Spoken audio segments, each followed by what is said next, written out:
Pornography 10 में से 9 नौजवानों में ये चीज कॉमन। ये एक रिसर्च बता रही अब एक ऐसी चीज है जो आपके दीन के साथ आपकी दुनिया भी छीन लेती है। केमिकल होता है हमारे दिमाग का जिसको हम नेमली डोपामीन कहते हैं। है। ह्यूमन साइकोलॉजी पर क्या असर करती है?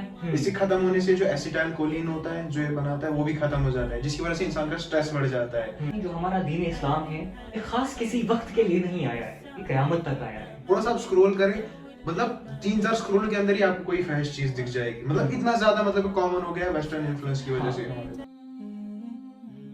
अस्सलामु अलैकुम वरहमतुल्लाहि वबरकातुहू। ख़वातीन व हज़रात, आज हम एक ऐसे मौजू पर बात करने जा रहे हैं जो आज हमारे नौजवानों में कॉमन है। 10 में से 9 नौजवानों में ये चीज़ कॉमन। ये मैं नहीं बता रहा, ये एक रिसर्च बता रही है। तो आज हम बात करने जा रहे हैं पोर्नोग्राफी पे। My dear brother and sister, आज हमारे साथ मेरे दोस्त अमान भाई जुड़े हुए हैं। अमान भाई एक बहुत अच्छे रीडर हैं। इन्होंने काफ़ी किताबों का मुताला किया है और इनको रिसर्च करने का बहुत शौक है। तो इनसे जानेंगे कि असल में पोर्नोग्राफी किसे कहते हैं। अमान भाई, आप मुझे ये बताएं कि असल में ये जो लफ्ज है ना पोर्नोग्राफी, इसका मतलब क्या है और ये पोर्नोग्राफी होती क्या है? जी बिल्कुल, पोर्नोग्राफी का मतलब होता है फहश नकारी। मतलब एक ऐसी चीज है जो आपके दीन के साथ आपकी दुनिया भी छीन लेती है। अमान भाई, आप देखें कि एक रिसर्च थी, वहां लिखा हुआ है कि 10 नौजवानों में से 9 नौजवानों में ये चीज पाई जाती है। आप मुझे बता सकते हैं कि ये नौजवानों में क्यों फेमस है? क्या इसमें कुछ ऐसा प्लेजर मिलता है नौजवान को?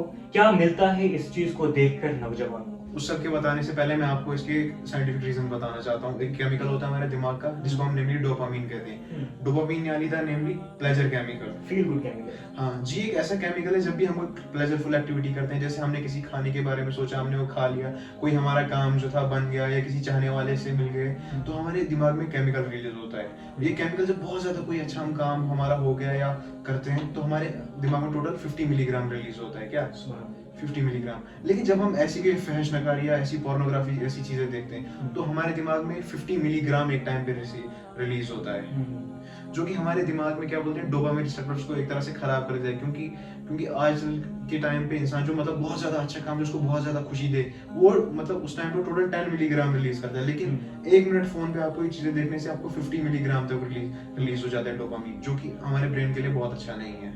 आपने यही कहा कि उम्मत में ये चीज इसलिए पाई जाती है जी, क्योंकि इससे एक हार्मोन रिलीज होता है जिसको हम डोपामाइन कहते हैं, जिसको हम फील गुड केमिकल कहते हैं, रिलैक्स केमिकल कहते हैं। आप मुझे बता सकते हैं कि ये ह्यूमन साइकोलॉजी पर क्या असर करती है? जी बिल्कुल, जैसे कि आप देख सकते हैं जब हमारे दिमाग को मतलब 50 मिलीग्राम डोपामिन के डंप्स यानी बहुत ज्यादा अमाउंट में मिलता है, तो उसकी वजह से उसका डोपामिन जो एक न्यूरोट्रांसमीटर है या केमिकल आप उसको कहें, वो खत्म हो जाता है। इससे खत्म होने से जो एसिटाइल कोलिन होता है जो ये बनाता है वो भी खत्म हो जाता है, जिसकी वजह से इंसान का स्ट्रेस बढ़ जाता है, कोर्टिसोल लेवल हाई हो जाते हैं। और उस सब कोर्टिसोल लेवल के हाई हो जाने की वजह से इंसान पूरा दिन टेंशन और एंजाइटी में खोया रहता है। और मेन काज उससे पता है क्या होता है, जो आजकल के साइकोलॉजिकल इफेक्ट में है जो आज की यंगर जनरेशन में, वो है मेंटल फॉग।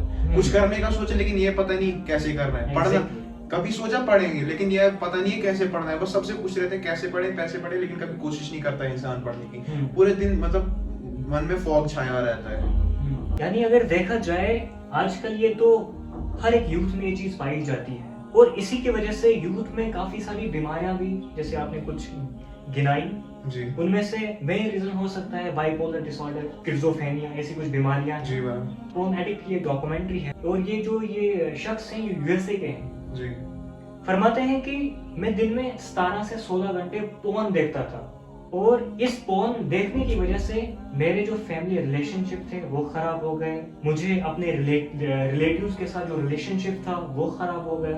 उन्होंने मुझे निकाल दिया, घर वालों ने मुझे निकाल दिया, मुझे जॉब से फायर किया गया और जितने भी रिलेशन मेरी वाइफ के साथ थी उन्होंने मुझे डिवोर्स दे दिया। मेरा रीजन उसका यही है कि मैं पोर्न देखता था। अगर देखा जाए पोर्न हमारे रिलेशनशिप को भी खत्म कर देता है। अमान भाई, मुझे बताएं कि साइंस क्या बताती है, कैसे इस गुनाह से निकले? साइंस जो है फिलहाल इन चीजों के बारे में कुछ कहती नहीं, क्योंकि ये सब चीजें जो वेस्ट है ना, वेस्टर्न कल्चर है, उन चीजों की तरफ इन्फ्लुएंस कर रहा है आज। क्योंकि देख रहे हैं कयामत इतना नजदीक आ रही है, क्योंकि बहुत सारी प्रोफेसीज कयामत की सच हो रही है। तो ये सब जो चीज है उनमें से एक है। तो इन सब चीजों से हमें दुनिया से नहीं दीन के तरीकों से बचना है। पहला तरीका तो आपको करना है मतलब हर एक ट्रिगर को आपको खत्म कर देना है। मतलब ट्रिगर ऐसी चीज मतलब जो आप इस बिहेवियर की तरफ लगाए। जैसे आप समझ ले आप पढ़ने बैठे, आप कॉपी खोले, आपको कुछ लिखना है, आपको पेन तो चाहिए ही होगा, है ना।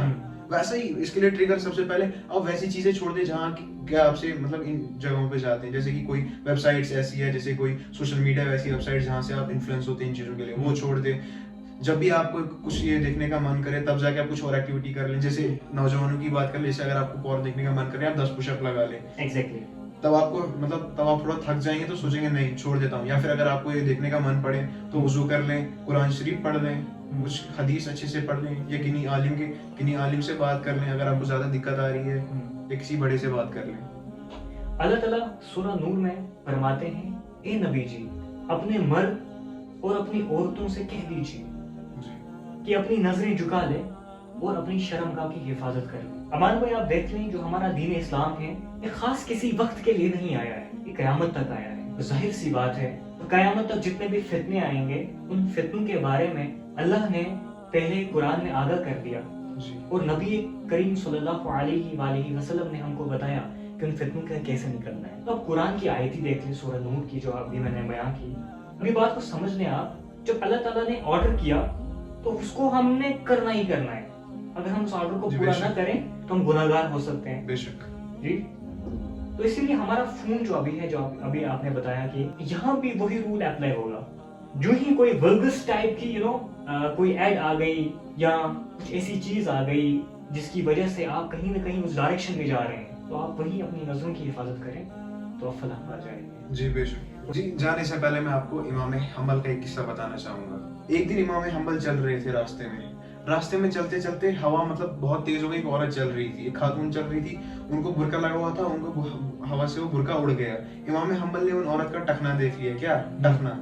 लेकिन बाद में जब इमाम हम्बल को बोलते हैं कि इतने ज्यादा इल्म था उनके पास, इतना ज्यादा कि अगर वो किताब को किसी को देख ले, सिर्फ नजर मार लेते, पढ़ना दूर की बात है, अगर किसी किताब को सिर्फ नजर मार लेते उनको सारा याद हो जाता था। इतनी ज्यादा फोटोग्राफिक मेमोरी थी उनकी। लेकिन जब वो बोलते हैं, जब उन्होंने औरत का टखना देखा, बोलते हैं उनको पता चल गया कि उनके दिमाग पे फर्क पड़ा है सिर्फ टखना देखने से। क्योंकि बोलते हैं इल्म एक ऐसी चीज है जो ऊपर वाले की यानी अल्लाह सुब्हानहू व तआला की तरफ से दिल पे एक नूर की तरह, रोशनी की तरह आती है।